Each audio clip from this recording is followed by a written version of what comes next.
de la Red de Economía Fiscal, Financiera y Monetaria, y es un gusto estar con ustedes porque el tema de economía digital es un tema que se debió de haber visto desde hace muchos años, pero ahorita con la pandemia es el tema del momento. Vamos también a trabajar las criptomonedas y las redes sociales, y qué mejor que esté aquí con nosotros la doctora Eugenia Correa, quien va a moderar esta mesa.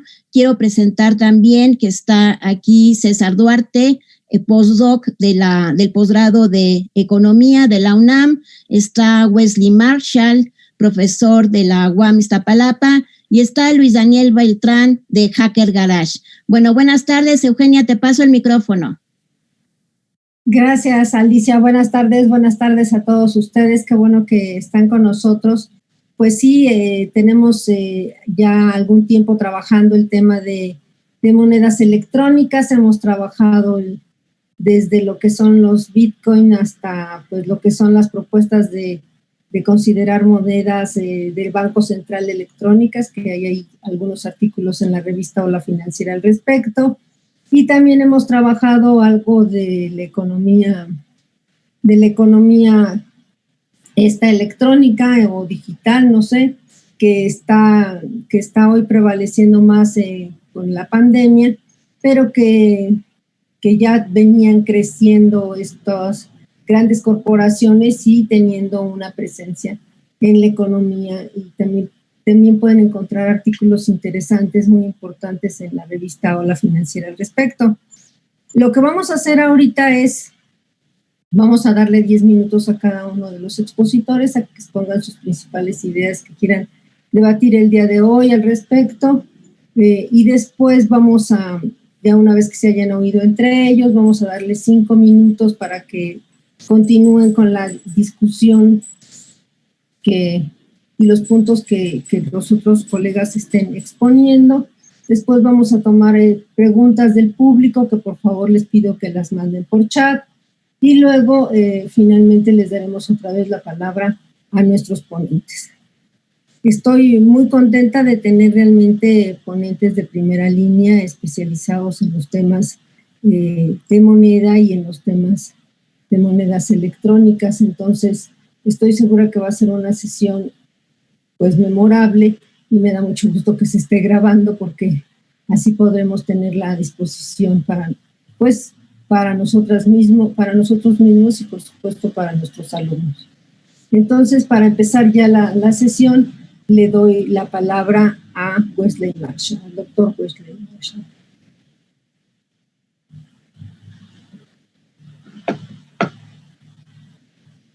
Wesley, hay que poner el micrófono.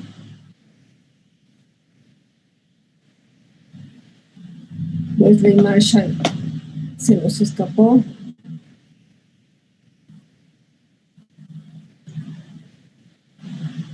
Bueno, es que siempre estamos cuidando esto de las... Es que sí lo veo a Wes. Ya, creo que ya está. Ya quitó su micrófono. Adelante, Wes. ¿Qué tal? Buenos días. Perdón, buenos días a todos. ¿Sí me escuchan? Sí. Bien, ¿me escuchan? Muy bien, te escuchamos muy bien. ¿Sí me escuchan? Sí, te escuchamos muy bien. Una disculpa.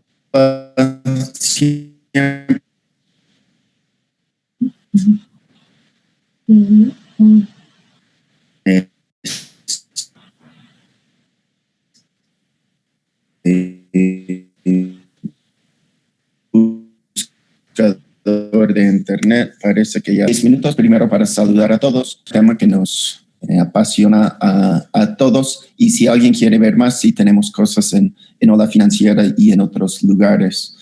Aquí como un poco quería dar algo un poco básico, un poco amplio para quienes están tal vez un poco más nuevos al tema.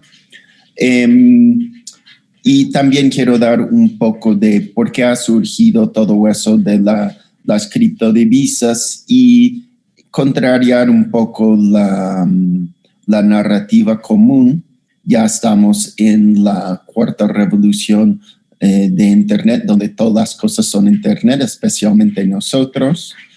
pero también hay una razón del mercado muy claro por la cual hay esa tendencia hacia las criptomonedas, que de hecho es algo pues, que han estado planeando desde muchas décadas y parece que con la crisis financiera de 2008, 2007 y 2008, pues ha dado un gran impulso del mercado.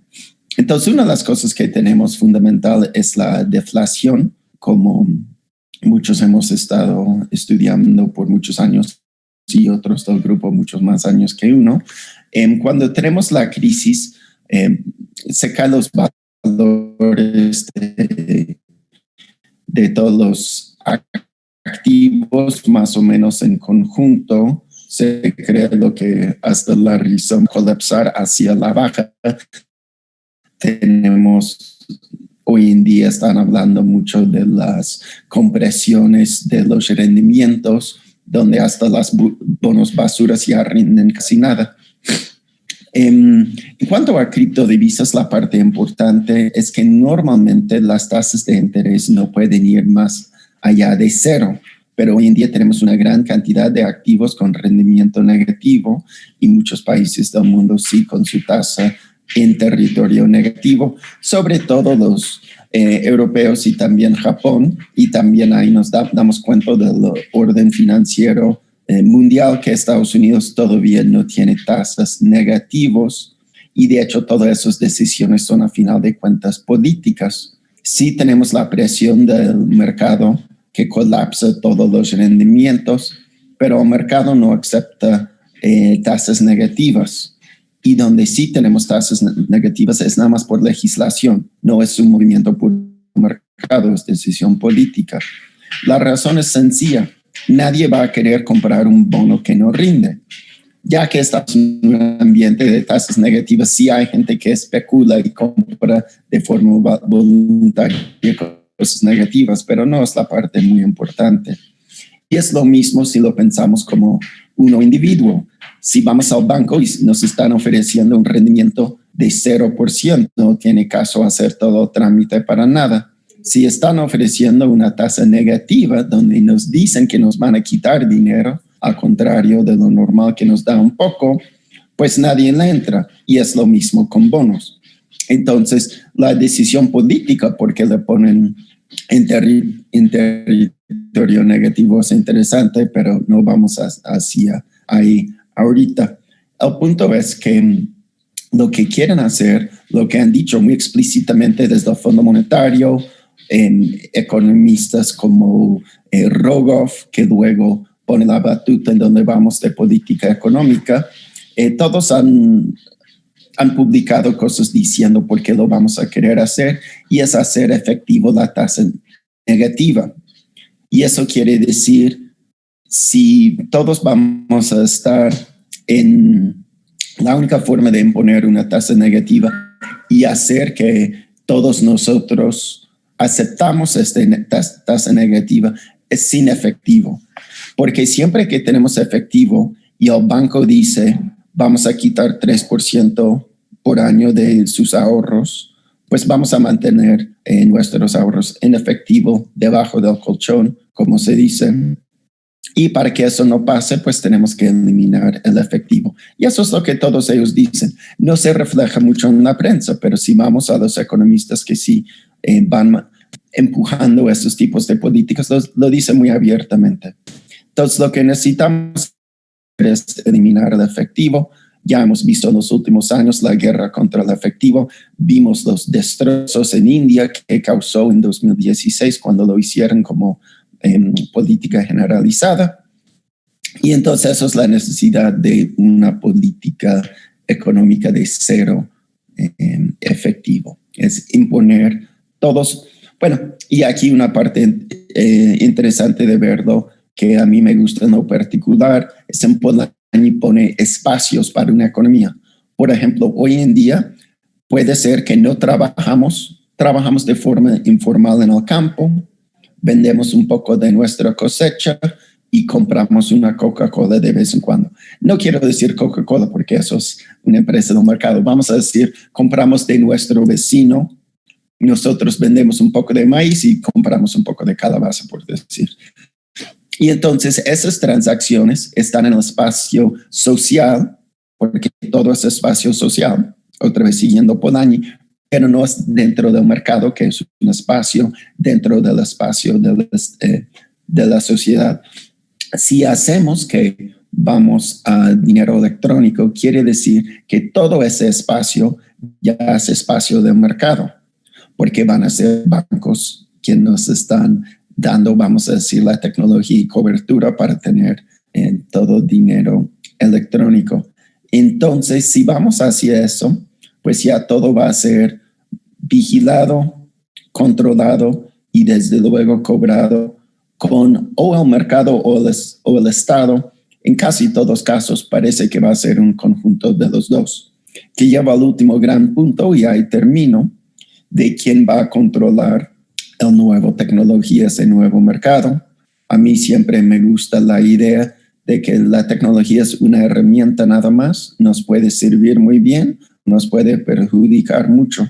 Tenemos muchos buenos artículos de Andrés Arauz en Ecuador, de Trond en Noruega, proponiendo mecanismos y formas en las cuales los estados nacionales pueden manejar una divisa electrónica a favor de las poblaciones en general para agilizar todo pago que tenemos que hacer, eliminar costos, eliminar tasas de interés, ayudar con evasión fiscal, fuga de capitales. Realmente podemos tener un sistema monetario muy nítidamente controlado por fines que todos quisiéramos, si está bajo de un control de un Estado democrático. A cambio, si está bajo el control de la banca comercial global, lo que parece más probable, pues vamos a tener más de lo mismo. Fraude, un impuesto constante sobre todo lo que tenemos y una vigilancia sobre todo que hacemos. Pero también es muy difícil, porque si vamos a meter toda la economía informal, lo legal y lo ilegal bajo la vigilancia más o menos en un solo golpe. Pero también si vamos a dinero digital, tendríamos todas las grandes cantidades de los montos de dinero que los grandes actores han quitado del sistema. Entonces, si tenemos una casa lleno de billetes, bancos, cuentas bancarias llenos de billetes, esos también entran. Entonces, políticamente es interesante ver si los grandes poderes, individuos y de corporaciones van a querer ese tipo de sistema. Parece que sí, y seguramente habrá formas de diferenciar entre esos tipos de personas y los demás. Entonces, es un tema muy vigente, muy interesante. Seguramente vamos a ver muchos cambios en el futuro no tan lejanos en la materia, y qué bien poder acompañar esos cambios con el equipo que tenemos y quien a todos nos apasiona seguir esos temas. Muchas gracias por la atención. Muchas gracias, Wesley. Y entonces le damos la palabra después de esta muy buena exposición de la situación actual de las criptodivisas y su encadenamiento con las diferentes crisis financieras, especialmente con la última gran crisis financiera. Creo que podemos ver la lectura que hace César Duarte. Adelante, César, por favor. Hola, buenas tardes a todos. Primero que nada, me gustaría agradecerles la invitación a participar aquí, ¿no? Y que creo que se pueden sacar algunas ideas interesantes. No sé si Daniel me puede apoyar con la presentación. Es nada más como una guía.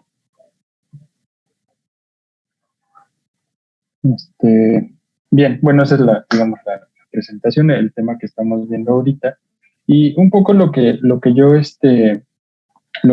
había pensado hacer o les voy a comentar ahorita es considerar las distintas problemáticas que implica el estudio de las criptomonedas desde una perspectiva de economista, pero digamos, desde una perspectiva de economista, tratando de ver distintas dimensiones, ¿no? O sea, partiendo de la economía como punto central de la discusión, pero igual considerar algunas otras dimensiones adicionales que creo que el fenómeno nos obliga, ¿no? Algo que a mí me ha llamado mucho la atención de este tema de criptomonedas y de economías digitales es que nos ha puesto a los economistas un poco en una situación complicada porque, digamos, nos estamos enfrentando a un fenómeno que es totalmente nuevo y nos hemos dado cuenta que muchas de las herramientas o muchos de los esquemas de pensamiento con los que estábamos acostumbrados a trabajar se han vuelto insuficientes para entender el fenómeno en su conjunto, ¿no? Entonces,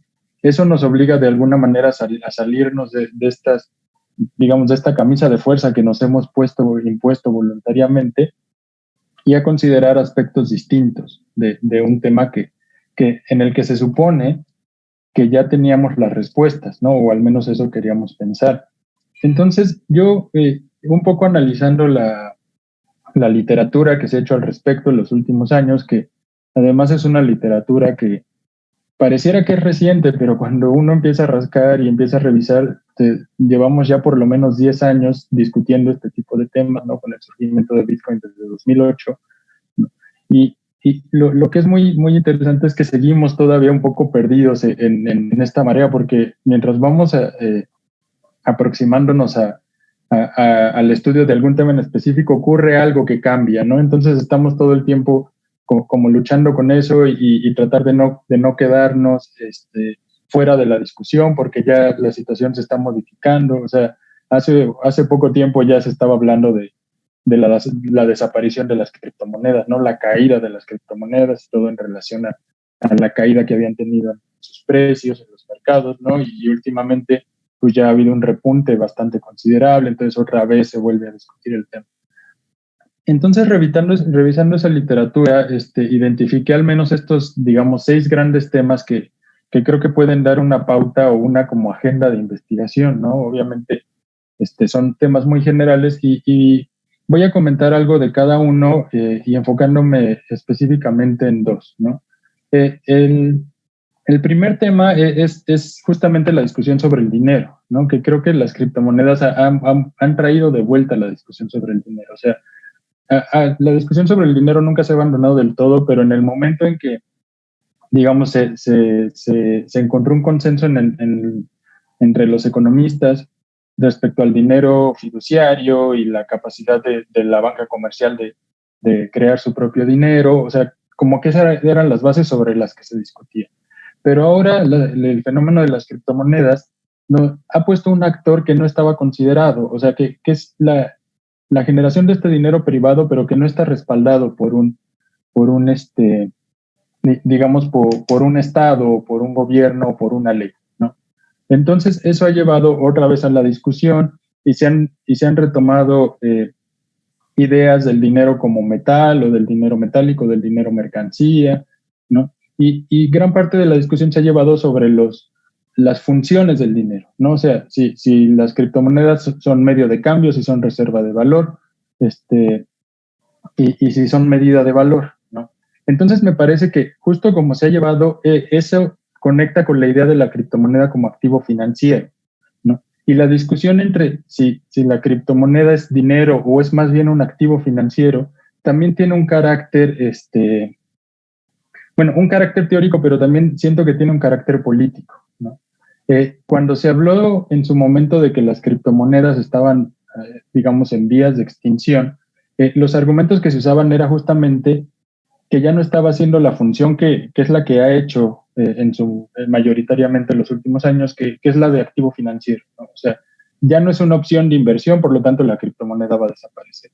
Cuando en realidad la criptomoneda, en esencia, surge como un medio de intercambio, ¿no? Como una forma de sustituir al dinero y sustituir, no solo al efectivo, sino también al dinero estatal, ¿no? Al dinero y al dinero bancario, ¿no? El otro punto y en esa discusión sobre la criptomoneda como activo financiero es donde entran los temas de la burbuja, ¿no? La especulación, los distintos actores que han participado en ella, ¿no? Y el estudio del comportamiento de los mercados, ¿no? Entonces ahí es donde entramos al análisis de los distintos fenómenos que han ido ocurriendo en la economía en general y que han llevado a que los capitales se muevan a la criptomoneda como una opción de inversión, ¿no? Y que ha generado estas burbujas. Relacionado con estos dos está el tema del blockchain, ¿no? Cuando se empezaron las discusiones, muchos análisis, sobre todo a partir de instituciones privadas, decían, criptomoneda no, blockchain sí, ¿no? O sea, como que las criptomonedas no nos gustan, tienen muchos problemas, son inseguras y se hacía este ataque de las actividades ilegales que se pagaban con criptomonedas y tal, pero el blockchain sí nos gusta, ¿no? Entonces, un montón de instituciones financieras empezaron a tratar de incorporar la tecnología del blockchain y se ha visto cómo, digamos, cómo vincular la tecnología del blockchain en el sistema financiero tradicional, ¿no? Ya por llamarlo de alguna manera, ¿sí? Entonces, hay bancos como BBVA, como HSBC, como Santander, que se han dedicado a tratar de incorporar la tecnología del blockchain justamente para reducir costos de transacción entre ellos, hacer las transacciones mucho más rápidas, muchas veces incluso alejarse de digamos, evitar los costos que implica la transformación entre las distintas divisas, el costo de tipo de cambio, ese tipo de cosas, ¿no? Entonces, se ha visto cómo el blockchain puede tener ciertas bondades para los sistemas financieros tradicionales, ¿sí? Pero en toda esa discusión, y este es el punto que tal vez es de los que más me interesa, hay una discusión entre cómo las criptomonedas afectan el dinero estatal y la política monetaria. Y creo que ahí se ha visto desde dos perspectivas. Una es, digamos, una posición a favor de las criptomonedas, donde se habla de cómo se puede usar la política monetaria para estabilizar el valor de la criptomoneda y convertirla en un tipo, digamos, en un tipo de dinero. Mientras que la otra perspectiva es cómo las criptomonedas usan. Sí, de acuerdo, doctora. Gracias. Cómo las criptomonedas pueden poner en jaque la posición del Estado, ¿no? Como controlador de la política. Entonces, hay discusiones sobre la influencia de las criptomonedas en las burbujas, en la incapacidad del Estado para contener esas burbujas que pueden generar una nueva crisis financiera, ¿no? Se habla a partir de las burbujas de criptomonedas.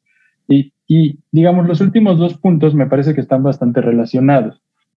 El primero, que tendría que ver con la inclusión financiera, es justamente otra vez una discusión a partir del blockchain, y en esta discusión ya está entrando el Banco Internacional de Pagos y el Banco Mundial con unos reportes. El primero salió en 2016 y recientemente en 2020, donde hablan de la capacidad que tiene el blockchain de promover esta idea de inclusión financiera, la cual ya se ha discutido mucho, es muy discutible, ¿no? Pero ellos lo están viendo como una posibilidad, ¿no? Permitir que todos estos sectores que no tienen acceso a un sistema bancario, a partir de las criptomonedas, del uso de criptomonedas y del blockchain sobre todo, puedan acceder sin necesidad de que haya una sucursal, sin necesidad de que tengan documentos de identificación, simplemente con un teléfono celular y una red pueden acceder. Entonces se ven muchas potencialidades para incluir a todos esos sectores que representan un sector de ganancia potencial que no ha sido explotado lo suficiente, ¿sí?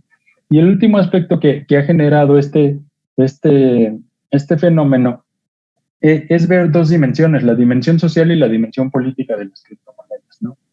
En la dimensión política, la criptomoneda surge con un discurso antiestado y antibancos, ¿no? Justo a raíz de la crisis, y se ha vinculado mucho con los ideales del movimiento de ocupas de Wall Street, o sea, entonces más bien tratar de crear una especie de una institución social totalmente ajena a estas instituciones económicas que están corruptas, que tienen valores contrarios a los valores de la sociedad, y esta idea del 99% contra el 1%, ¿no? Y entonces ahí ha entrado la discusión de los libertarios, la discusión de los anarquistas, que ven en las criptomonedas una posibilidad, ¿no? Que nos lleva otra vez a discusiones, por ejemplo, del anarquismo del siglo XIX, ¿no? Con Proudhon y el Banco de los Pobres, ¿no? O sea, la idea del dinero como favoreciendo a la sociedad cuando tradicionalmente se ha visto como algo contrario a la sociedad.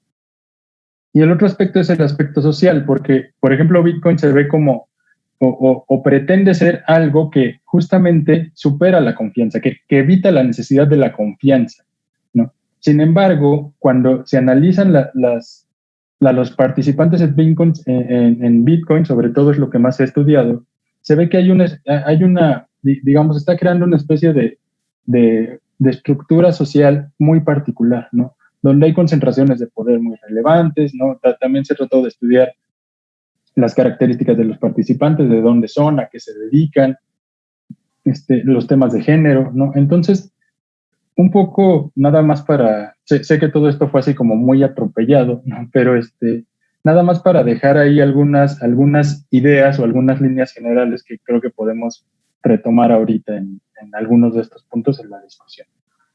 Por mi parte sería todo por el momento. Gracias.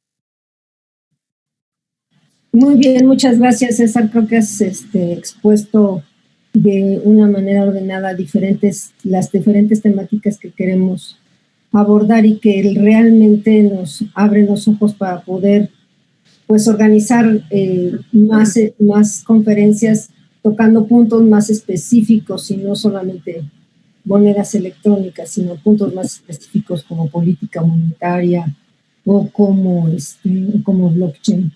Le vamos a dar ahora la palabra a Luis Daniel Beltrán, que además de todo le agradecemos muchísimo que nos acompañe, porque pues él no es miembro de la red así tan directo, aunque sí es simpatizante y amigo de la red. Entonces lo hace con mucho cariño y confianza de lo que hemos podido lograr en esta red. Entonces, muchas gracias, Luis Daniel. Gracias por estar con nosotros hoy. Gracias, Eugenia. Bueno, voy a proyectar algunas láminas para tratar de ser un poco más claro en mis ideas. Pero está deshabilitado. Pero bueno, no hay problema. Puedo continuar así y cuando lo habiliten. Adelante, ya puede compartirlo. Perfecto, ¿no? Bueno, quisiera retomar un punto muy importante, ¿no? Bitcoin nació, está cumpliendo, en unos días cumple 12 años desde que se conceptualizó. En octubre, el 30 de octubre del 2008, como consecuencia de la crisis, se crea el white paper de Bitcoin y plantea tiene raíces totalmente anárquicas, viene de un movimiento cyberpunk y desde entonces pues el precio ha fluctuado muchísimo, ¿no? El precio del Bitcoin, pues bueno, aquí entre economistas me dirán que como cualquier otro activo lo mueve la oferta y la demanda. En la realidad yo lo que he visto es que el precio del Bitcoin lo determina el miedo y la avaricia. Y quisiera platicarles de 3 burbujas que se han dado en el mundo del Bitcoin.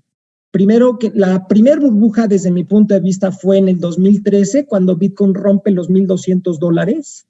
En ese entonces, pues bueno, fue una locura, nunca se había visto eso, ¿no? De $150, llegó a los 1,200, después llegó a bajar hasta $200 nuevamente. Hubo una segunda burbuja muy fuerte que fue hasta ahorita es la que todo el mundo recuerda, en el 2017. Esta burbuja se dio principalmente por el tema de las ICOs.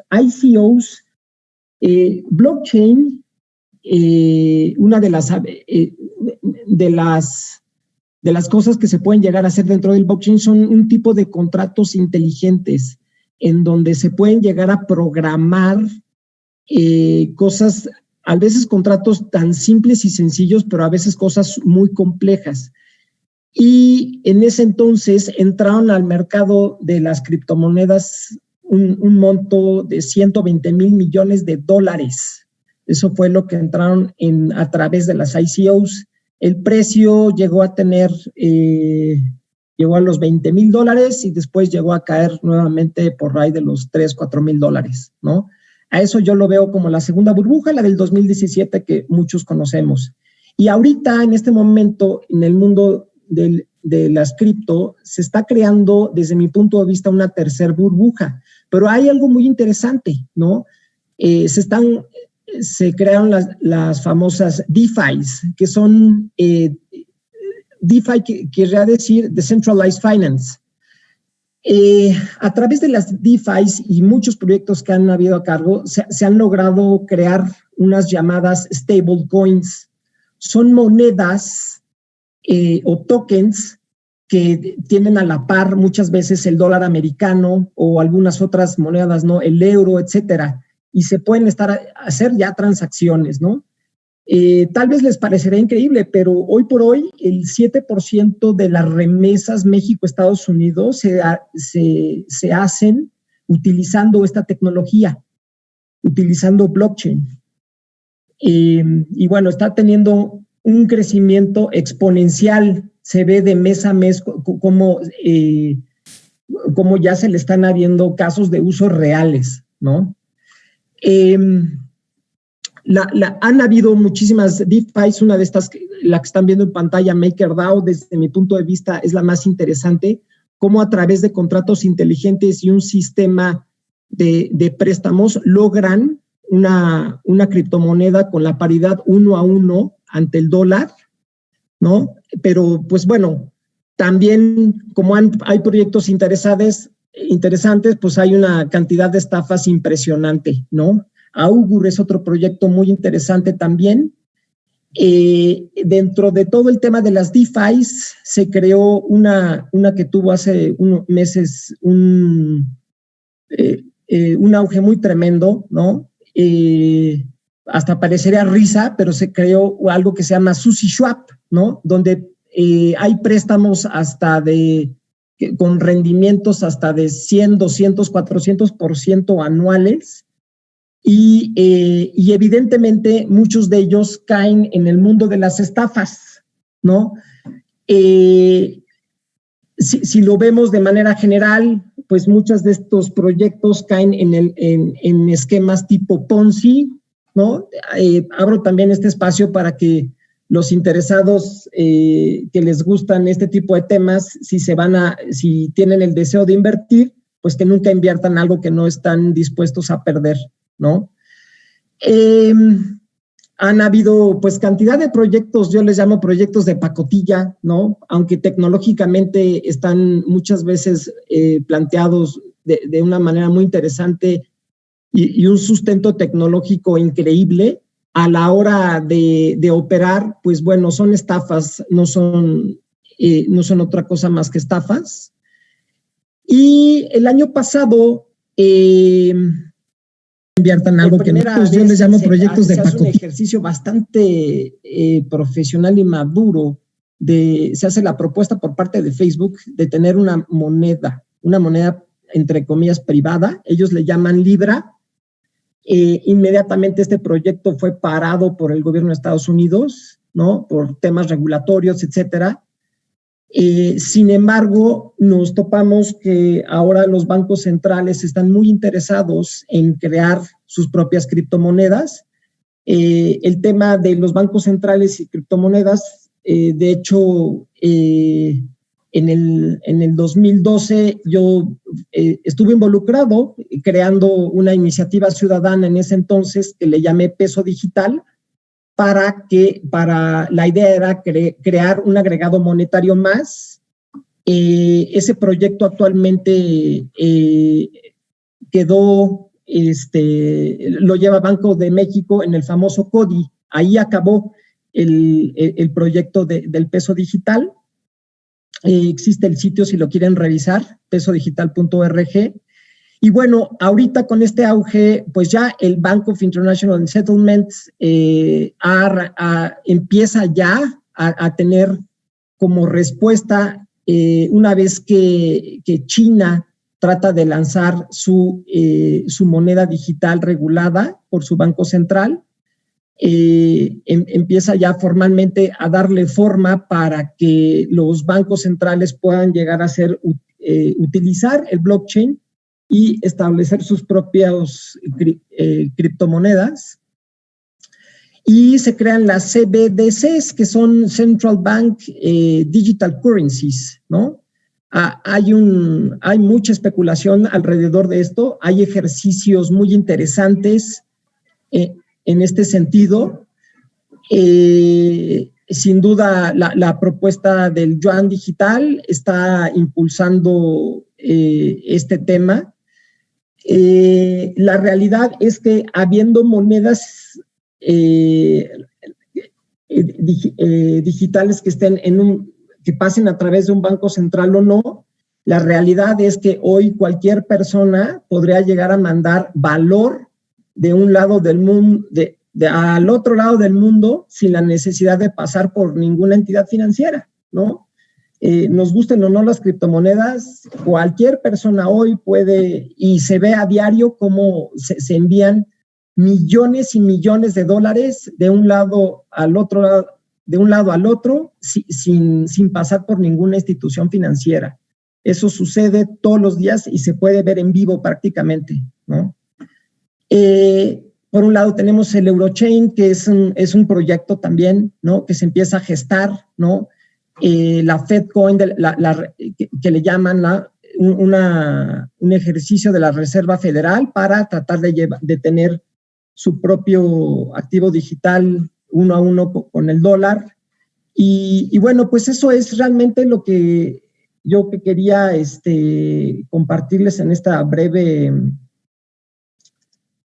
exposición.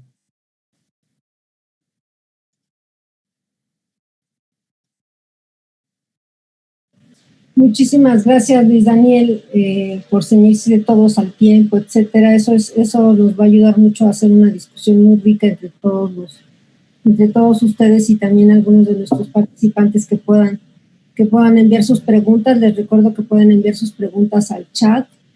Esperamos que puedan ser discutidas o aclaradas por los participantes.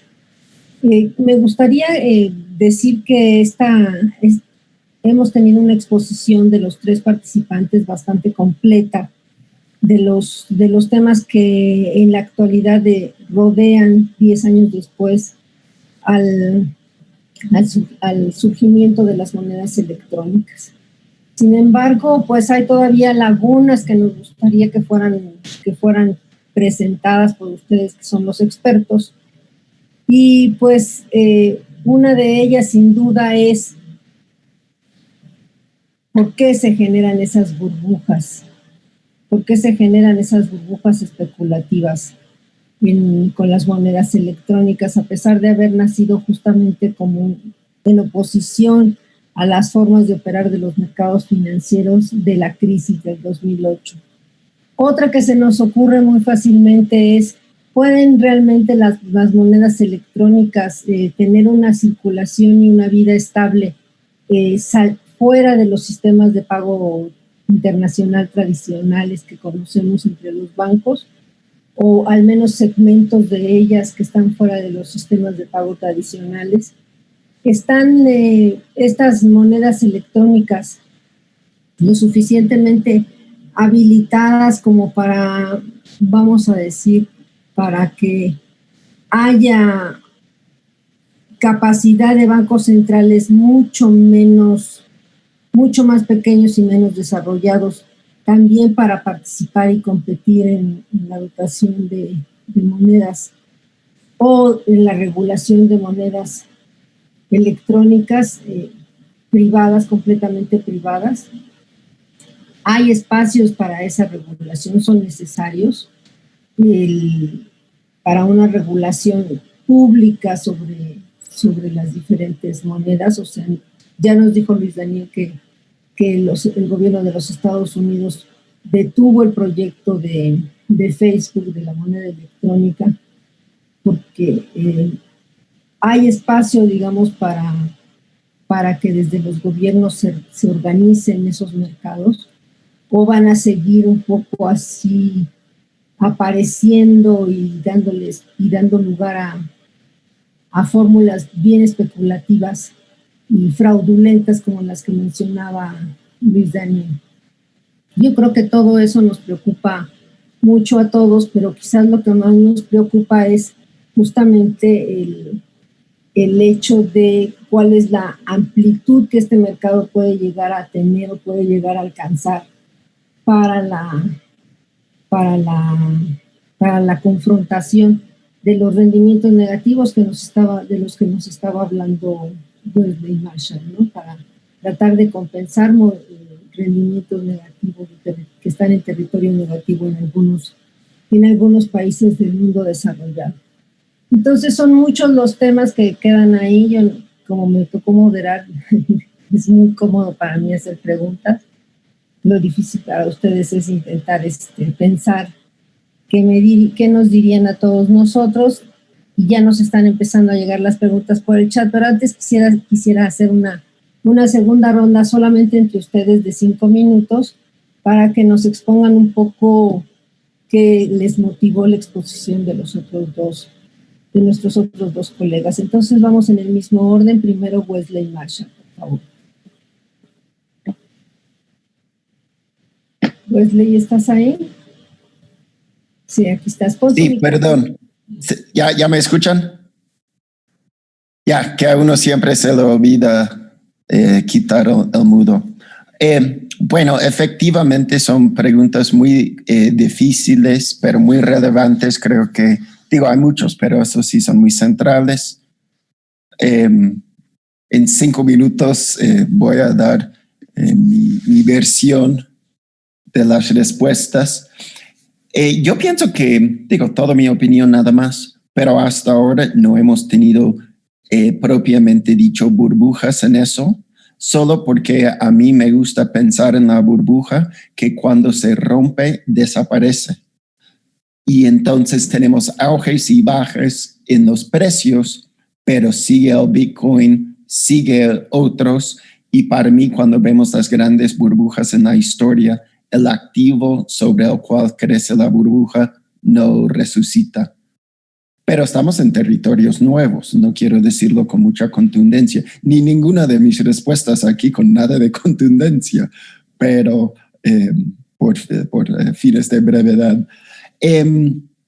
La gran pregunta de la estabilidad y capacidad, yo creo que es muy interesante. Creo que nuestras autoridades siempre nos presentan como son unos super genios y pueden hacer todo, pero la capacidad de los bancos centrales ahora me parece muy, muy, muy limitada.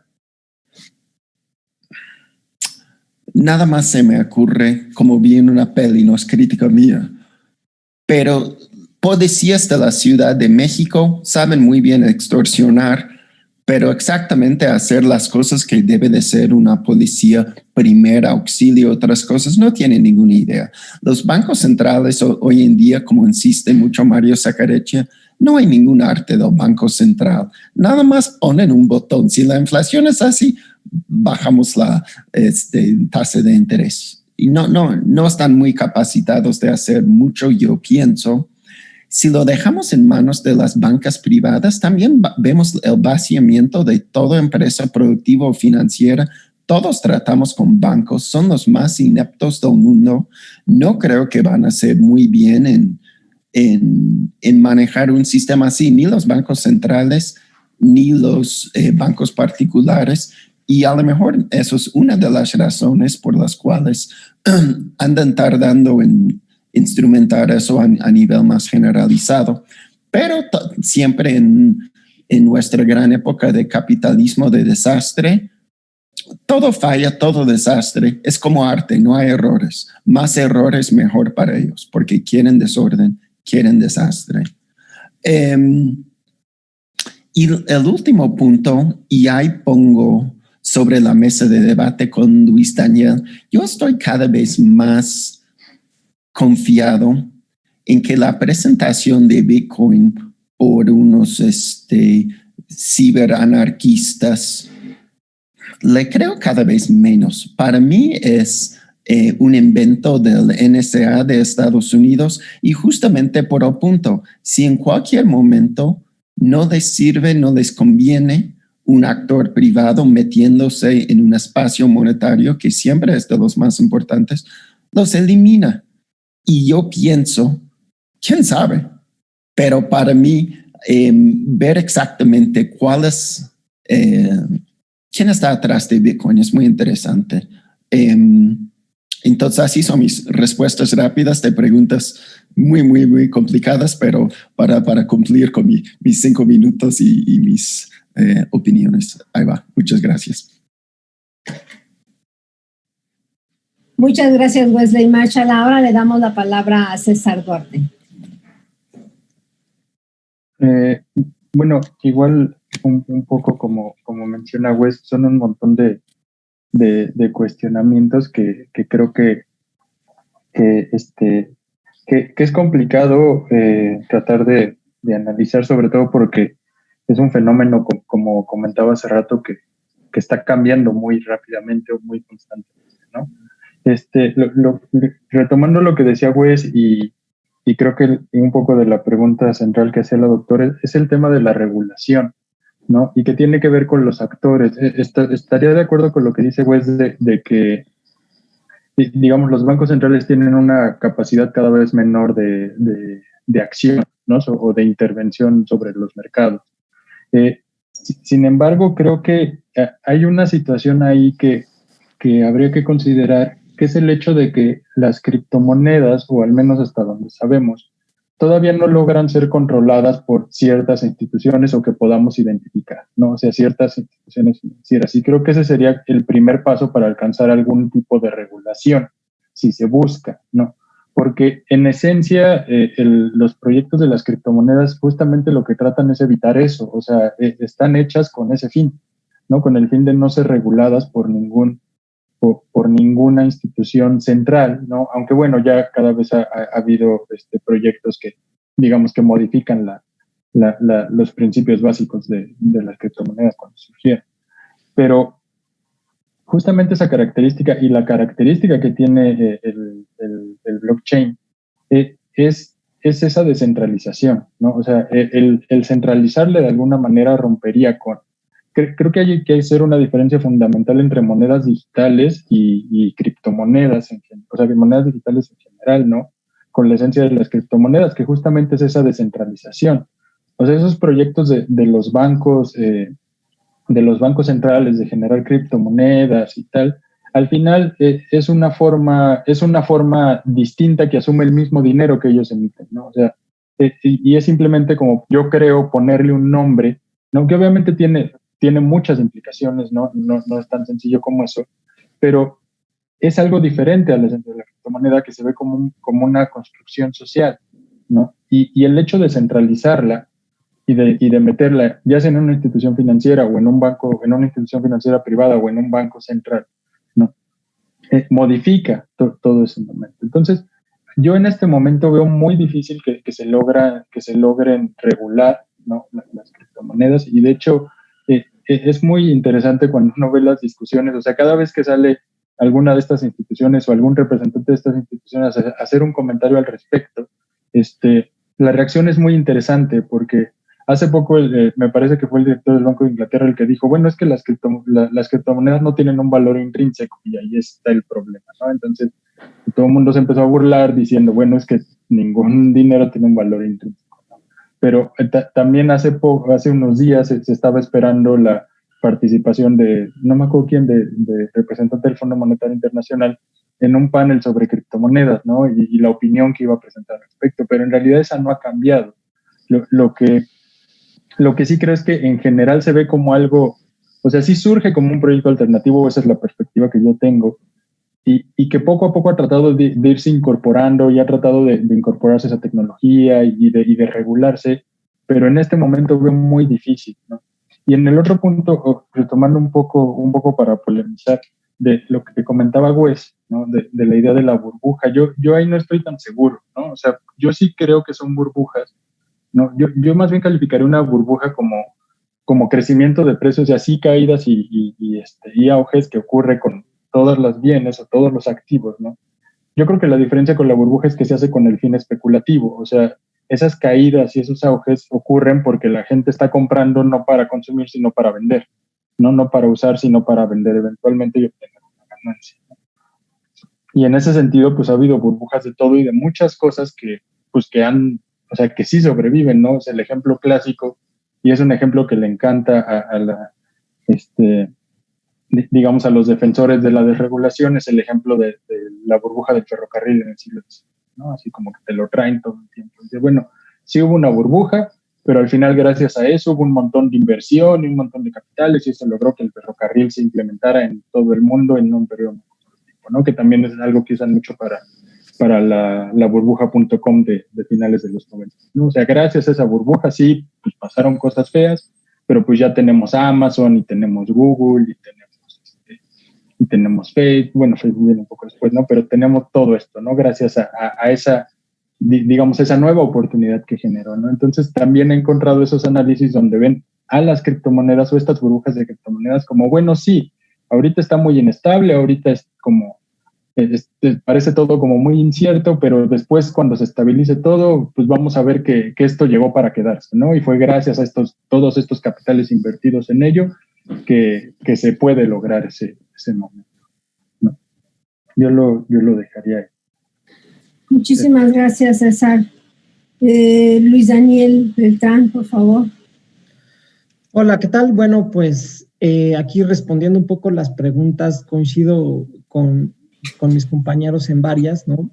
Y sobre la pregunta específica, por ejemplo, ¿no? De que si algún día se van a acabar las burbujas estas donde el precio en general de las criptomonedas y del Bitcoin sube y baja así de esa manera tan abrupta, como lo comenté hace rato, ¿no? Lo que, al menos en mi experiencia, lo que he visto, yo soy trader, opero prácticamente todos los días la apertura de Nueva York. Me toca ver cómo los mercados, los más regulados que hay, siempre son manipulados. Se ve la mano institucional cómo entra en el mercado y mueve los precios. Yo creo que pues eso no se va a acabar, ¿no? En el tema de Bitcoin, pues hubo un momento, yo lo vi en el 2017, donde el Bitcoin le ganaba terreno al área de entretenimiento, porque todo el mundo traía su celular y veía, se ponían una euforia tremenda cuando subía y una tristeza horrible cuando el precio bajaba, ¿no? Yo lo he dicho, al mercado lo mueve la avaricia y el miedo, ¿no? Son los dos componentes. En otras palabras, pues la oferta y la demanda, pero pues eso no se va a acabar. Sin embargo, sí he visto, si hacemos una gráfica histórica desde el primer momento que se le dio el precio al Bitcoin a ahora, porcentualmente hablando, sí vemos que la volatilidad ha sido mucho menor, ¿no? Ya es mucho menor, pero bueno, pues eso seguirá, ¿no? En cuanto a instituciones pues que regulan todo el tema financiero, ¿no? Ante la SEC, etcétera, se han hecho muchísimos avances en todo el tema de criptomonedas, ¿no? Actualmente startups como Coinbase pues está totalmente regulado, ¿no? Y es uno de los principales lugares donde se compran y venden bitcoins en el mundo. Sin embargo, en general, pues tienen poca capacidad de acción porque, pues como lo dije hace rato, les guste o no, cualquier persona puede mandar los millones de dólares que tenga su capacidad, mandarlos del otro lado del mundo sin que alguien le diga o le hagan nada, ¿no? Y eso no se podía hacer antes y hoy sí se puede. Y otro dato importante que me toca verlo, yo soy socio inversionista de Bitso. Bitso es una casa de cambio, la más importante en Latinoamérica, arrancó en México y hoy por hoy les puedo decir con certeza que el 7% de las remesas de México a Estados Unidos están pasando por ahí. Se utiliza esta tecnología para hacer mucho más eficiente el traslado de valor, ¿no? La gente que manda y la gente que recibe, en la mayoría de los casos, no sabe ni se da cuenta que está utilizando blockchain, sin embargo, lo está utilizando, ¿no? Y por ahí vi una pregunta, si hay afectaciones en el medio ambiente con el tema de monedas. Por supuesto que la hay, y muy fuerte. El algoritmo por el cual se realiza el consenso, o sea, para reemplazar el banco, una entidad central que da la confianza, se realiza un proceso que nosotros le llamamos de minería. Y ese proceso de minería, específicamente en el caso de Bitcoin y otras criptomonedas, requiere de una capacidad de cómputo muy, muy importante, ¿no? y bueno, el consumo energético es tremendo, ¿no? Y sí, desde luego, tiene un impacto al medio ambiente, ¿no? Y otro punto importante que yo quisiera agregar aquí es, hasta ahorita no se ha visto que explote el uso de las criptomonedas, así sean estables o criptoactivos, etcétera, ni tokens, y yo lo veo que ahí es un tema de usabilidad, ¿no? El día que una abuelita pueda pagar el pan con una moneda digital, pues ese día veo que pues ahí sí vamos a tener un uso cotidiano muy fuerte, muy importante, ¿no? Es complicado, la realidad es entenderles. A diario me toca ver gente que por temas de usabilidad, de facilidad de uso, llegan a perder muchísimo dinero, ¿no? Y todavía hace falta mucho que trabajar en ese aspecto, pero poco a poco está madurando muy rápido. Está ahorita, en su gran mayoría, les puedo decir, muchos fraudes en el tema de las DeFi, por ejemplo. Sin embargo, eso va madurando y la tecnología va cada vez haciéndose más perfecta y no sabemos qué va a pasar en un par de años, ¿no? Y eso sería todo por mi parte. Muchísimas gracias, Luis Daniel. Pues como siempre, metiendo un montón de ruido aquí para conocer todos estos temas. Tenemos muchísimas preguntas, unas que están directamente en el chat y otras que vienen desde YouTube y desde Facebook. Entonces, no voy a leerlas todas, pero sí quiero algunas de ellas, por las exposiciones, pues algunas están más dirigidas a ustedes, otras más dirigidas, bueno, unas a unos y otros a otros. Elizabeth Concha, la doctora Elizabeth Concha pregunta que ¿por qué la comunidad inversionista demanda la creación de activos financieros como por ejemplo los ETFs en Bitcoins? No sé si alguien quiera tomar esta pregunta, piénsenlo, mientras voy a dar lectura a la de la doctora Patricia Rodríguez, que dice: ¿pueden las monedas electrónicas oficiales como la de China dar estabilidad al sistema financiero y quitar inestabilidad a las no oficiales? Bueno, voy a agarrar una tercera para que entonces ustedes tomen la que quieran tomar. Está el doctor Adera Quintana preguntándonos sobre el tema del control de la moneda, sobre la lucha económico-financiera entre el espacio estatal y el espacio privado, que si podríamos comentar al respecto. Creo que quedan bien 3 preguntas para los 3. Tomen una. Si quieren 2 minutos, por favor. Empieza Wesley Marshall.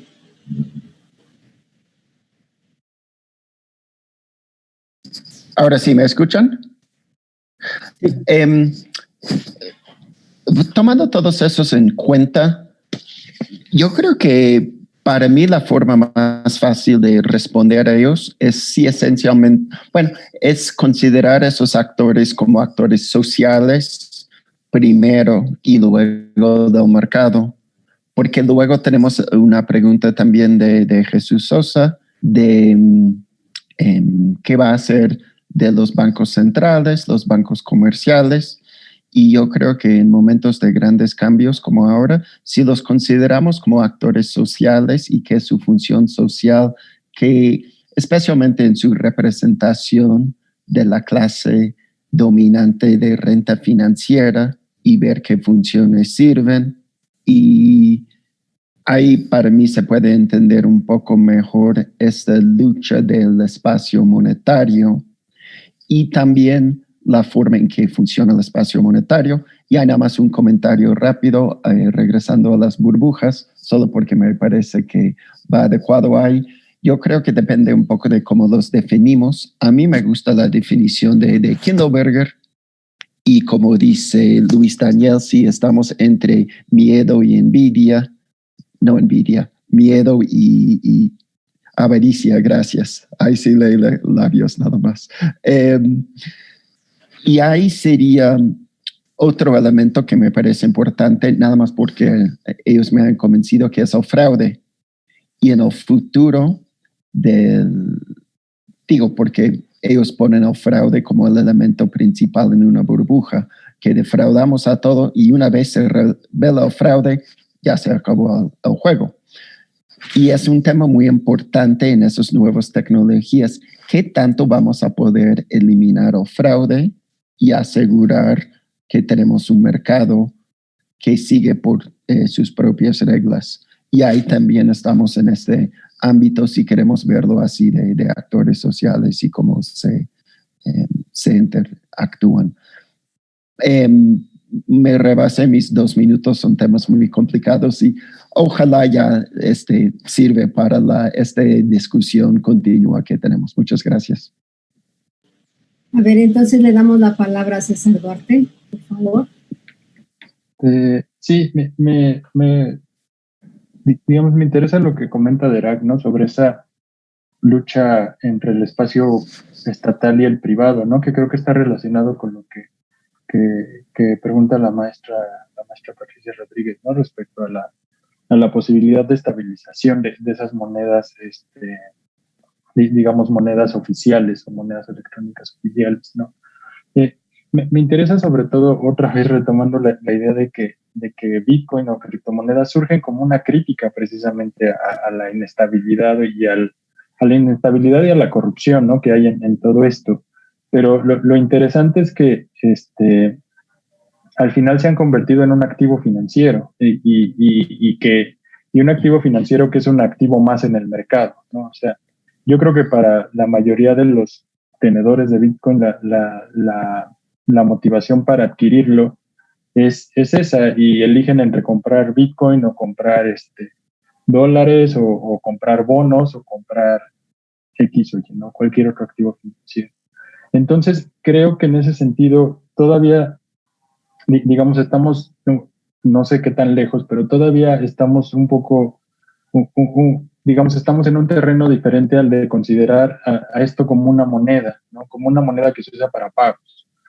Respecto a la posibilidad de estabilizar las monedas electrónicas, no veo qué tanto, hasta donde yo entiendo, no veo gran diferencia en lo que les decía hace rato, ¿no? En estos proyectos estatales que permitan estabilizar los sistemas financieros, no vería cómo, ¿no? O sea,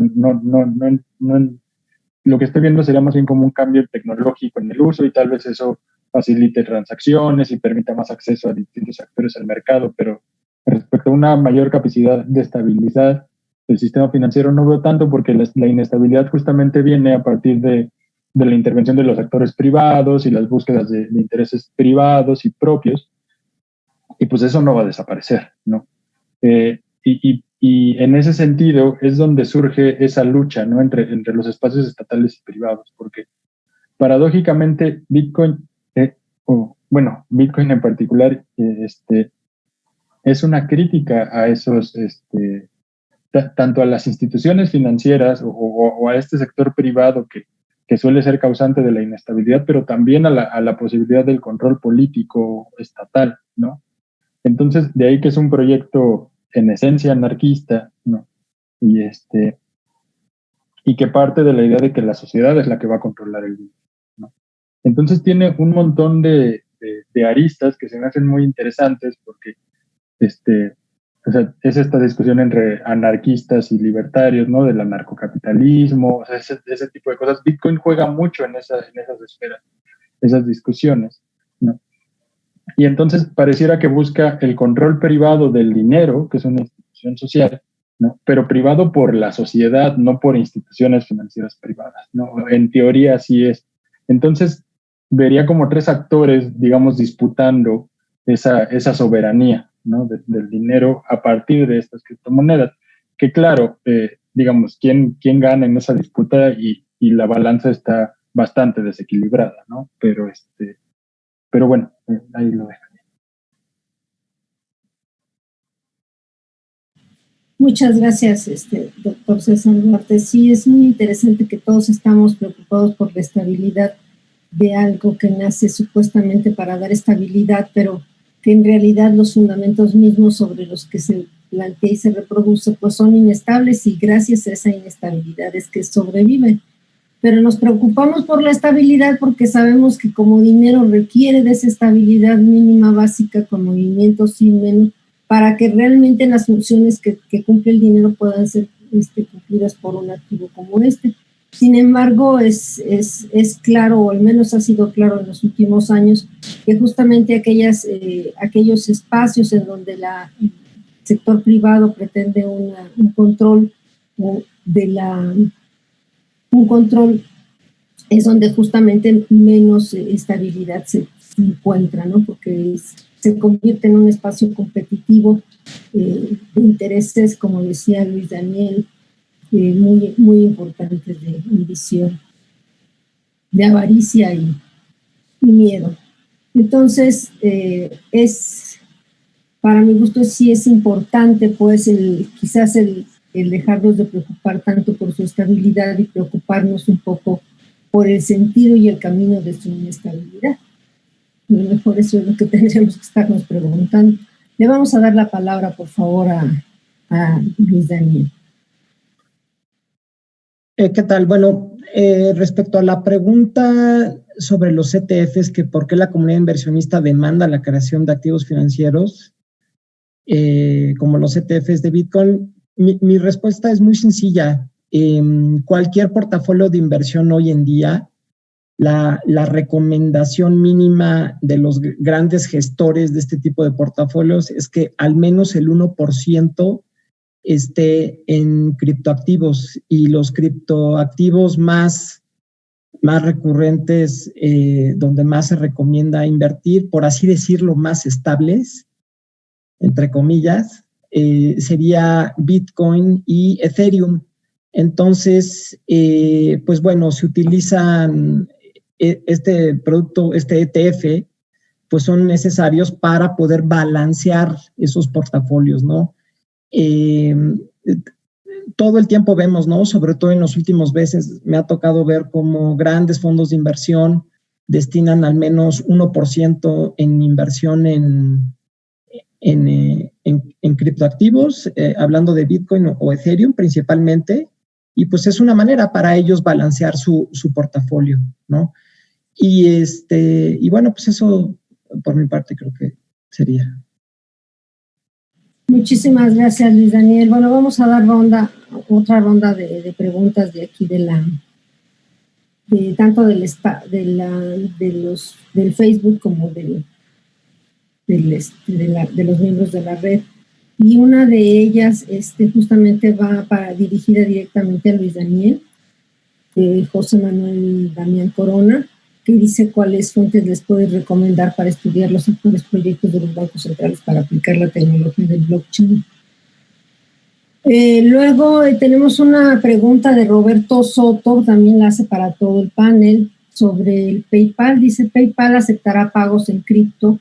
China y Rusia entran al sistema de cripto, aunque los rusos van a regular poniendo un límite de uso. Luis Daniel habla de que su valor fluctúa más por la especulación. Lo anterior obliga a que haya unas entidades financieras que regulen, o sea, los bancos centrales, si no van a desestabilizar en algún momento a todo el sistema financiero. Y Jesús Sosa, que ya era una pregunta para Luis Daniel, y Luis Daniel la tomó, pero quizás alguno de ustedes quiera también comentarla, que dice: la revolución es la cadena de bloques, según entiendo. Las criptomonedas, como el Bitcoin, es una forma en la que se materializa esa cadena. ¿Estoy en lo correcto? De ser así, ¿podrían desaparecer los bancos centrales? ¿Podrían desaparecer los bancos comerciales? Yo creo que está pensando un poco como muy al futuro, aunque todo esto vaya muy rápido. Quizás tomaría una más para darles un poco más de juego a todos ustedes, ¿sí? Y hay una que pregunta directamente Liseda Lanís: ¿cómo pueden lograr las criptomonedas la inclusión financiera? Si es que se lo plantean, ¿no? Porque es que también, luego a veces no sé. Pero bueno, también todos los participantes están dando las gracias por la magnífica conferencia. Entonces le damos primero la palabra a Wesley Macha, por favor. ¿Me escuchan? Primero, quería responder a eso. Esa pregunta de Jesús Sosa no lo hice bien, entonces aprovecho ahora. A mí, como cada vez más fan del pensamiento polanyiano, para él, y es las funciones sociales de esas instituciones. Para él tenemos bancos centrales para que los mismos banqueros busquen protegerse del mercado.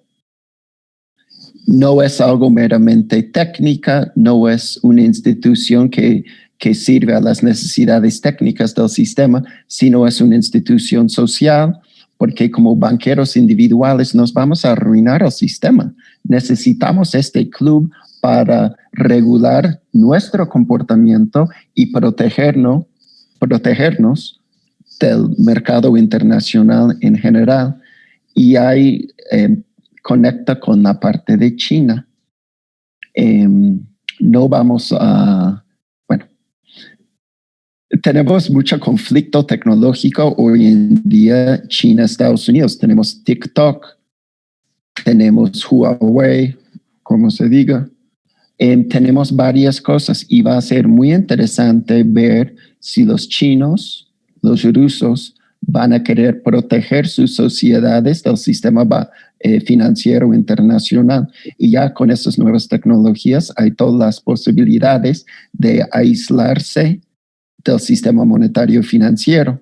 Y si quieren o no, va a ser uno de los temas muy interesantes para ver en el futuro. Muchas gracias. Muchas gracias, Waldemar Marshall. Le damos la palabra al doctor César Duarte. Sí, bueno, retomando la pregunta sobre inclusión financiera, los proyectos que se han visto o las intenciones de hecho ya se han usado en algunas comunidades, ¿no? La idea es que justamente las capacidades que tienen las criptomonedas es que son independientes a cualquier tipo de institución financiera, ¿no? Y entonces siempre se ha visto en estas discusiones sobre la inclusión y los no bancarizados, se ha visto que una de las dificultades que tienen las instituciones financieras es acceder a esos mercados tan pequeños, ¿no? O sea, por esta idea de los costos que implica. O sea, ¿qué te implica poner una sucursal bancaria en una población de 100 habitantes, ¿no? ¿Qué costos implica? Además, normalmente el monto de las transacciones suele ser muy bajo, lo cual genera, digamos, proporcionalmente el costo es mucho más alto. Si vas a hacer una transacción, usa exactamente los mismos canales que cualquier otro tipo de transacción para mover un peso que para mover $1 millón de pesos, ¿no? Entonces, las ganancias ahí para los intermediarios financieros es muy pequeña.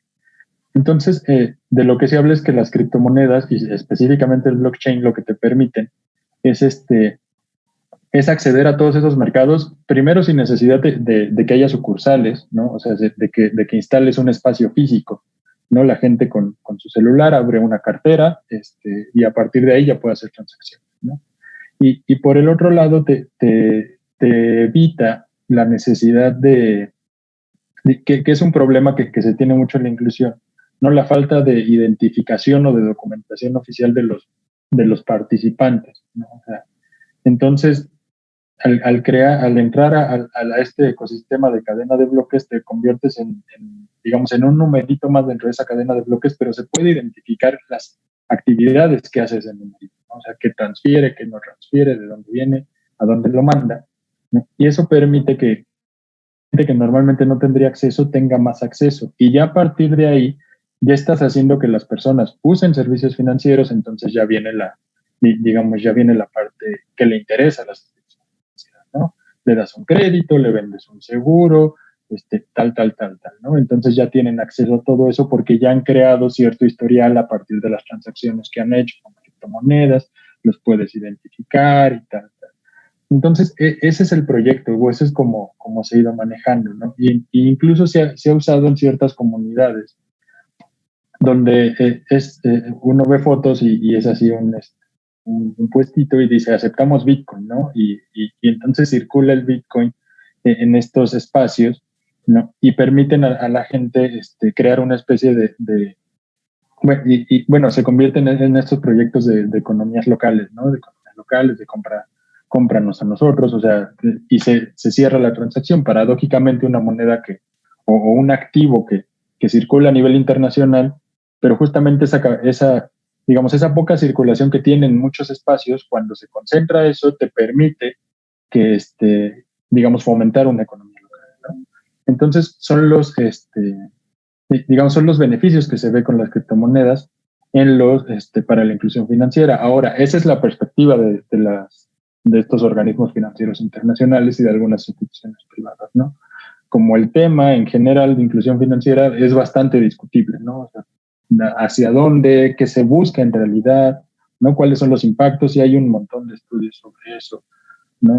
Roberto Soto ha estado trabajando en microfinanciero desde hace un tiempo y creo que él podría decirnos más al respecto de esos beneficios o desventajas que tiene la inclusión, ¿no? Gracias. Le damos la palabra a Daniel Beltrán. Bueno, respecto a la pregunta sobre qué fuentes estudiar para todo este tema de qué está pasando con los bancos centrales y sus monedas estables, la verdad es que hay muchísimas fuentes. Me comprometo a poner un post en la página de Facebook donde se está publicando esto, donde voy a citar varias fuentes interesantes, white papers muy puntuales donde van a poder ahí hacer referencia a esta pregunta, porque la verdad es que es muy amplio decirlo por aquí, ¿no? Hubo otro comentario por ahí que si lo importante era el blockchain y no tanto Bitcoin. Yo hasta ahorita no sabría contestar eso, porque realmente la idea de tener una moneda sin un banco central regida, entre comillas, por oferta y demanda, etcétera, es una utopía, pero suena muy revolucionaria. Y blockchain, si bien es una tecnología que desde mi punto de vista marca un antes y después, porque nunca antes en la historia de la humanidad habíamos tenido un sistema de consensos descentralizado. Blockchain lo hace. Antes ya existían bases de datos con tablas inmutables, y si bien hubo muchos ejercicios históricos de crear monedas digitales, nunca se había tenido el tema de la descentralización. Entonces, las dos ideas me parecen muy revolucionarias. Ya veremos en 10 años quién va ganando, ¿no? La realidad es que Bitcoin continúa y continúa creciendo, ¿no? En casos de uso, etcétera, no sé, ya veremos, ¿no? Y algo también, un comentario, aquí lo que sucedió es que de pronto los hackers, los programadores, nos topamos que podemos hacer innovación. Tenemos por primera vez escasez digital, ¿no? Que eso pues no lo teníamos.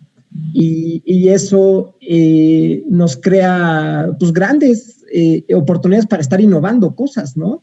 Y por supuesto pues choca con el tema regulatorio, pero pues poco a poco está habiendo un balance, ¿no? Y hay ejercicios increíbles. Vuelvo a remitir lo que comenté hace rato, como el proyecto MakerDAO, ¿no? Que se me hace un ejercicio fantástico, ¿no? Y también reconozco que han habido fracasos importantes en el tema de algunos proyectos. El mismo proyecto Ethereum, hoy por hoy, mandar $1 te ha de costar en estos momentos $5, ¿no? O sea, la comisión por envío es mucho más alta. Son cosas que se han dado, que nunca se previeron, pero finalmente es software, y es software de código abierto, cualquiera lo puede ver, cualquiera lo puede editar, y se están trabajando todo el tiempo en nuevas versiones para corregir y afinar este tipo de protocolos, ¿no? Y pues eso sería por mi parte. Muy bien. El micrófono, Eugenia. Hasta ahorita, muchas gracias a todos. Creo que llevamos una conferencia muy activa, muy participativa, tanto del público que nos está viendo, de los colegas, como de ustedes mismos que están dándole mucha vida con comentarios cortos. Creo que es un método que nos está resultando bastante bastante claro, pues, para discutir temas que luego son de frontera, como justamente de las monedas electrónicas. Aquí tenemos una última pregunta que les voy a hacer y una última ronda de 2 minutos, o más bien serían 2. Una dice, la pandemia del COVID-19 ha acelerado las tendencias a la digitalización del sector de servicios financieros. En este sentido, el FedCoin y el Eurocoin vienen a ser rivales del Bitcoin y del Ethereum, o complementan el mercado y su función. Yo creo que esta es una pregunta. La otra que nos gustaría que también se pudiera abordar por parte de ustedes es qué tanto estamos pensando que estas monedas puedan rivalizar con algunos otros activos de inversión en el mercado actualmente. Si los gobiernos en determinado momento, hemos visto que cuando hay guerras, cuando hay boicoteos a ciertos países, vamos a decir que se quiere hacer un boicot contra Cuba, contra Venezuela, etcétera, o cuando se quiere simplemente dejar sin dinero o sin recursos algún gobierno en una guerra financiera de las que hemos visto transcurrir en los últimos tiempos, pues ha habido los mecanismos, los canales de crédito internacional que han hecho posible que esa guerra financiera o esos movimientos en los flujos de capitales se den. Aparentemente a través de este tipo de monedas, pues esas guerras financieras podrían ser mucho menos efectivas. ¿Qué piensan ustedes? Y con esa segunda ronda vamos a terminar ya la conferencia. Adelante, por favor, primero Wesley Masha. Disculpa, una pregunta. ¿Eso va a ser la última intervención o vamos a tener un chance de despedirnos? Yo pensaba que aprovecharan para despedirse de una vez. Si quieren, gracias. 3 minutos para que... Sí, gracias. Y antes, perdón, nada más, pues, antes de terminar, a mí me gustaría hacer un comentario y les vamos a pedir también que abran sus pantallas para la foto. Pero adelante, Wes. Muchas gracias. Yo creo que es una excelente pregunta para cerrar y voy a repetir que, en mi opinión, lo que nos sirve de estudiar la historia es, pues tal vez identificar algunas tendencias, funciones básicas y ver cómo esos cambios tecnológicos a lo mejor nos está cambiando la forma, pero no exactamente el fondo de convivencia humano, que incluye las guerras financieras. Pero es muy interesante porque en algún momento si se sigue ese avance tecnológico, pues de plano van a cambiar el fondo del comportamiento humano también. Entonces creo que son temas muy de una visión para el futuro y no me atrevo a... Yo todavía estoy un poco más al lado que la historia va a seguir como es, pero es una buena pregunta. Entonces no digo más y ahora aprovecho para despedirme por decir que, y ya con la pregunta de la pandemia, quiero felicitar mucho el esfuerzo de las doctoras, del equipo de Redefin. Creo que es indispensable mantener tal vez último hilo de mantenernos en contacto. Me da mucho gusto ver a todos, pero también quiero enfatizar lo que estamos perdiendo en la pandemia. Y es la parte social que todos sabemos, pero es la parte de chamba también. Por ejemplo, estoy muy interesado de lo que está pasando en Argentina. Tengo miles de preguntas. Veo aquí nuestro gran colega argentino, Julio Cebares. Si fuera una conferencia normal, yo diría, ay, doctor Julio, por favor, tomemos un café, 10 minutos. Él me explica todo. Entiendo todo Argentina. Es una parte fundamental, muy importante de esas conferencias que ya estamos perdiendo. Entonces, ojalá nos dejen chambear en algún momento y que exigimos también que podemos seguir nuestras actividades como lo estamos desarrollando antes, porque es muy importante para nuestros trabajos. Con eso dicho, otra vez, qué bien que estamos aquí viéndonos, aunque sea de lejos. Es un esfuerzo enorme de las doctoras, de Redefin. Todos estamos muy agradecidos. Un gusto ver a todos y ojalá nos vemos pronto. Gracias. Wesley, arreglemos un encuentro de este tipo y charlamos. Perfecto, muchas gracias. Okay. Un gran gusto verte. Claro que sí, ahora que tenemos aquí a Julio y que se compromete de esa manera, pues vamos a tener que invitar a la próxima conferencia para que justamente tengamos una actualización de Bolivia, Ecuador, Argentina, ¿no? ¿Qué están pensando? ¿A dónde van? Bueno, yo creo que tendremos que organizar eso ya muy pronto. Le doy la palabra ahora a César Duarte. Por favor, César. Sí, creo que esa pregunta que hace doctora es como la pregunta central en torno al tema, ¿no? O la que a mí me parece es la pregunta central en torno al tema. Y la respuesta dependería de qué tanto, o sea, qué tanto logra amenazar el poder estatal, el control estatal del dinero, ¿no? O estatal o de estas instituciones financieras. Porque justamente, digamos, en esencia, o pensando en ese tipo de escenarios, ¿no? La existencia de estos instrumentos le permitiría, por ejemplo, a Grecia, acceder a crédito y financiamiento directamente de los privados sin necesidad de pasar por algún intermediario financiero, ¿no? O sea, y te imaginas un escenario en el que Grecia está ahorcado y empieza a obtener créditos en Bitcoin, ¿no? O en créditos en tal. En este momento eso lo veo muy difícil dada el tamaño de estos mercados, ¿no? O sea, no creo que sean capaces de sostener a un país, pero digamos, pero en esencia no es algo imposible, o sea, no es algo imposible que el mercado llegue a crecer tanto como para tener ese poder, ¿no? Y creo que también en eso están pensando un poco la creación de estas monedas digitales. O sea, es interesante porque pareciera que el Estado, al crear esas monedas digitales, y retomando lo que pregunta Víctor, tal vez yo no lo veo como que están tratando de ser rivales de Bitcoin, porque, por ejemplo, el Fedcoin es 1 a 1 con el dólar, ¿no? Entonces, un rival en el mercado especulativo realmente no se convertiría. Pero lo que le permitiría a la Fed es operar independientemente de las instituciones financieras privadas, lo cual es muy paradójico, ¿no? O sea, como brincarse brincarse a Citibank o brincarse a JP Morgan para obtener financiamiento y hacerlo directamente con el usuario.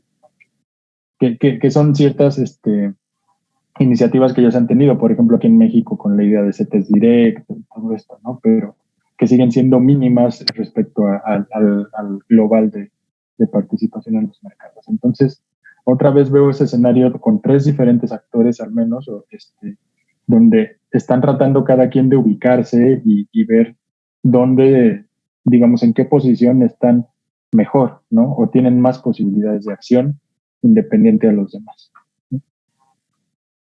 Y gracias por la plática y la invitación. Otra vez reitero. Su micrófono, doctor. Sí. Muchas gracias, César. Siempre tan claro, tan didáctico que hasta nos da emoción. Nos da emoción escucharte. Nos gustaría entonces darle la palabra a Luis Daniel, por favor.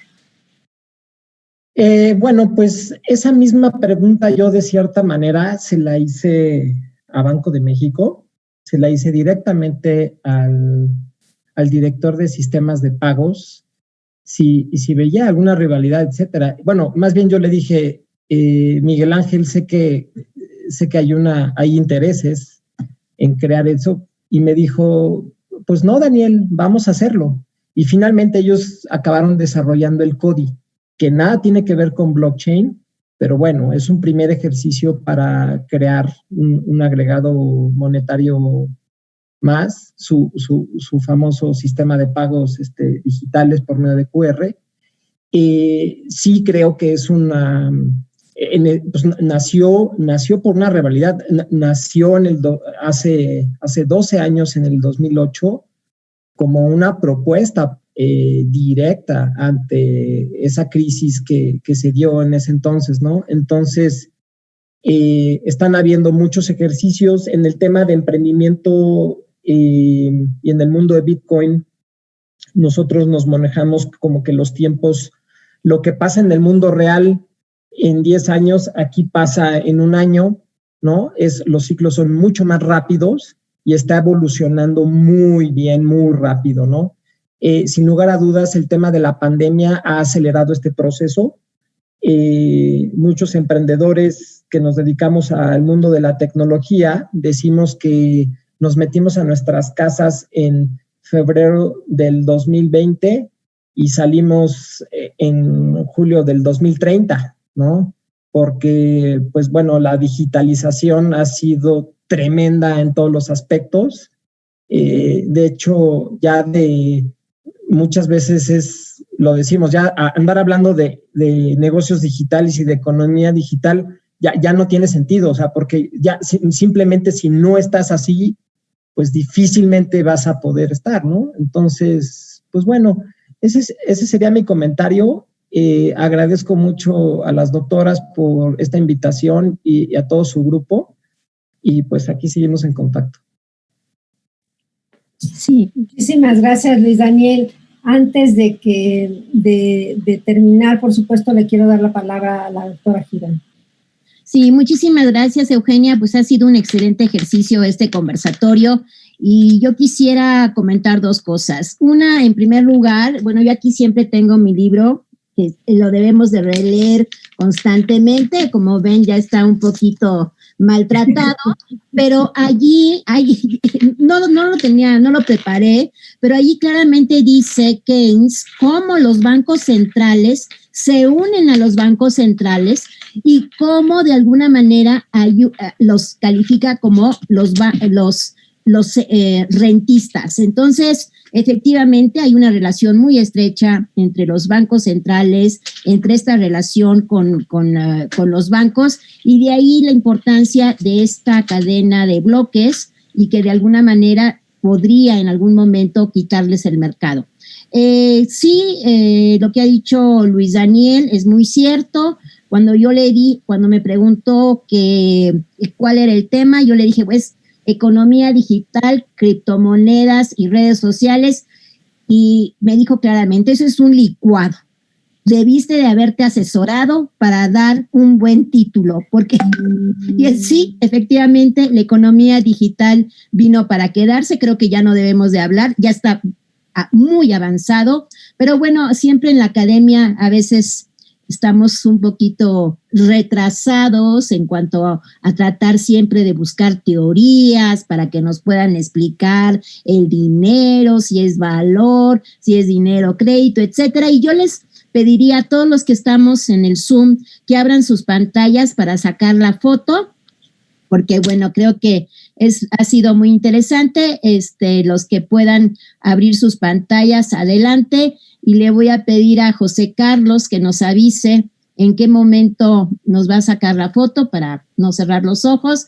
Y bueno, pues muchísimas gracias, doctora Correa, a todos, a Mónica, a Claudia, a Antonio, a Vania, a Jesús, a Wes. Julio, la próxima la vamos a organizar contigo sobre Argentina, ¿eh?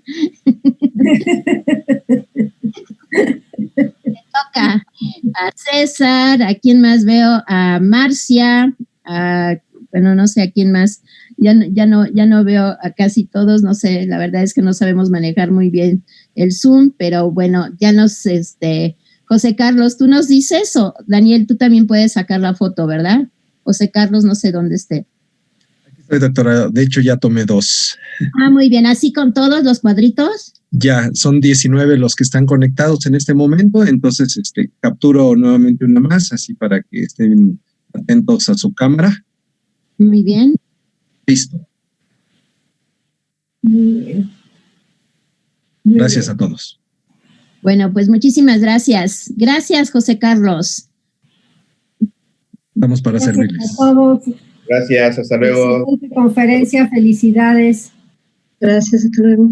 Luego. Gracias, hasta luego.